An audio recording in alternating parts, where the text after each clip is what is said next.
Welcome back to Seed Time and Harvest. Today we have a continuation from our garlic video, and I'm going to talk a little bit about how you can grow food even if you're living in a rental property. Are you ready? Let's get into it. We've been renting for almost a year, no, actually a little bit over a year, and we thought we were going to move a couple months ago, but unfortunately that did not happen.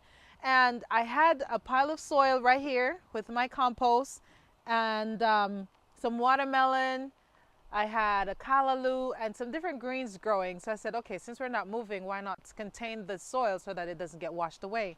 Hence the wood. These 4 pieces of wood, they're not stapled down, they're not secure. All I did was hammer them in the ground and I put a rebar to hold them together, and that became my raised bed. But then we had another problem. The deer started coming in. And so we said, okay, well, I have to protect my plants, hence this higher planter.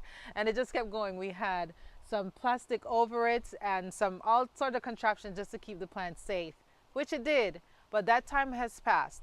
Now we're going to move on to something new with this garden. Everything that's not suitable for cold weather has been removed from the soil, from this garden area, except the leaves, of course. The leaves will break down and add it to the soil, so I'm going to leave those in. Gonna add some more raised bed mixed and some compost to this garden area. All these plants, these are avocados. They came up because I was storing compost in here. I don't know why they're still alive. We've had a freeze already, but they are still alive. Praise God. I'm not gonna take them out. I'm gonna see what becomes of them as we go through this winter. If they remain alive, then we'll praise God. If they die, then of course I actually am expecting them to die, but we'll see. So those are going to stay here and be a company to our garlic. So let's put in the soil. I added about 2.5 bags, 1 bag of compost and 1.5 bags of raised bed soil to this area. And I'm going to just level it out, see how high I can make it.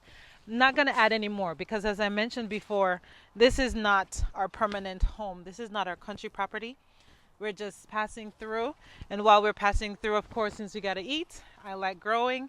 Things are so expensive. I'm going to make use of the space and grow some food. This is already mixed. This soil is already mixed. It has peat moss. It has perlite in there. So I don't have to add anything to it. So I'm just going to level it out, even it out to get ready to put the garlic in. As I mentioned, if you are renting, quite a few areas will not allow you to dig deep, dig in the soil, okay? Really, for you to dig, you have to know where the cables are running, where the electrical wires are, so that you don't accidentally damage somebody's property. And so we recommend going above ground. You can either use a raised bed or you can use pots. Or if you want, you can ask your landlord, where can I plant? And they'll give you permission if you need to. But for us, what we do is we garden in pots and we use raised bed. If you plant in pots, you have fruit trees, you can remove the bottom of your pots. That will allow the roots to grow in the soil. The bigger the root, the bigger your plant will get. And when you're ready to move, when you're ready to go to your permanent location, you just cut the roots that's growing down below the pot right at the bottom and take that pot with you. Put it in its home wherever you reside. If you garden in a raised bed, you can always take the soil with you. You know, you pull your bed apart, you take your wood. If you want, you can dig up the soil, put it in some bags, and you can take that with you. If not, you know, you can just always start over. But those are a few things that you can do. As I mentioned before in previous video, fall is the ideal time to plant garlic because garlic needs that cool weather for the bulbs to be able to expand. Now, what I'm going to do is to get my garlic in a straight line. I have this big piece of wood. Don't ask me why it's so big, but this is a perfect fit to go all the way across my raised bed here. It's a perfect size. I'm just going to use it as a marker. You know, if you have something different, if you have time to use your rope, piece of rope, put a tack over here, put a tack there, make sure it's straight. You put a piece of jute twine or piece of yarn to make a straight line. You can use that, whatever you have available. But I have this piece of wood and it fits perfectly. So I'm just going to make a trench. Trench deep enough when I put my garlic in, the tip of the garlic will be just above ground.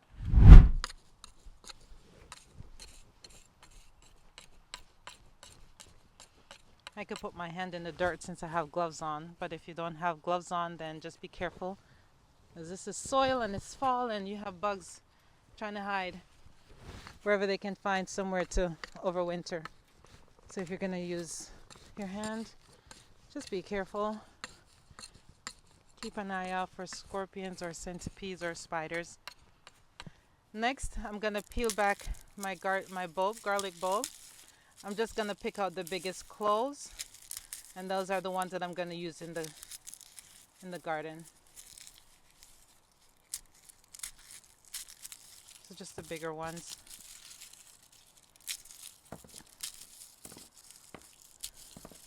You can find elephant garlic. That would be awesome to plant. But as you can see, I have different sizes. Just going to pick out the biggest ones. Going to put those in the garden. The smaller ones are going back to the kitchen. Here we have all our garlic that I'm going to put in the soil, all separated. Now when you put it in the soil, you want to make sure that the tip remains above ground. Okay? And it's very simple.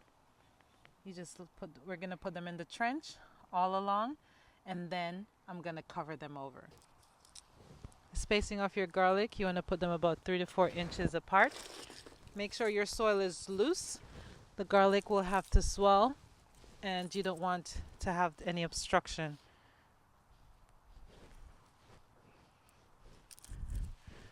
Very simple. Once you have a system going on, you just keep following that line all throughout the bed.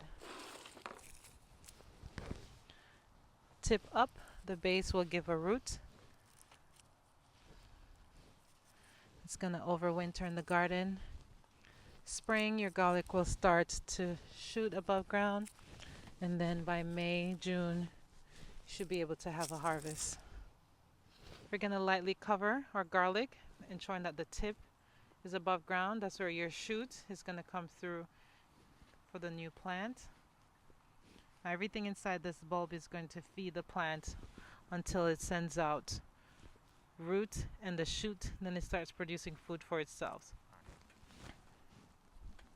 If you find that your trench is too deep, then you can always just lift up the garlic clove a little bit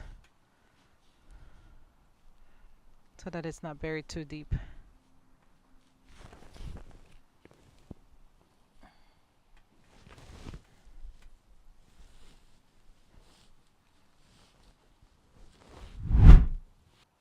In the cool winter season when vitamin D is very low, people have a tendency of getting a lot of respiratory illness.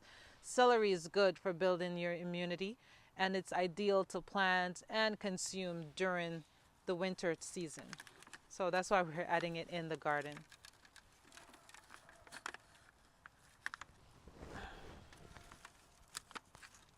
Oh, this one is falling apart.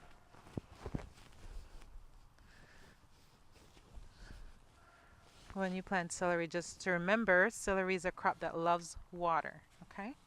So you have to be consistent with your watering. Garlic needs water, good amount of water too, especially, well, not so much when the clove starts to expand, then you need dry periods between watering. Your greens actually do a lot better during the winter. Why? Because they taste better. This time is more conducive for growing greens. They are cool weather crops. So it's good to have them in the garden at this time, and especially the cabbage close to garlic because they're a very good companion. Garlic is very good with everything except those that does not require a lot of sulfur. So all these plants are good to grow with garlic. And I would suggest wherever you have a garden, even on the perimeter of your garden, you put garlic because it's a good deer repellent as well. If you have a substantial amount of garlic in your garden, not only will it repel pests, but also some animals that will come in and eat down your crops. And just as I mentioned that, I'm going to, in a few more days later on, I'm going to put a deer net over this garden bed just to prevent the deers from coming in and eating up the cabbage. And that's it. Our celery is planted out, our cabbage is planted out, so is our garlic. I'm excited to see what comes of this garden, and I'm excited to see what you have to say about your garden. So thank you so much for staying with us once again on Seed Time and Harvest. I hope you like, you share, you subscribe, and you also get your garden started. Until next time, happy planting.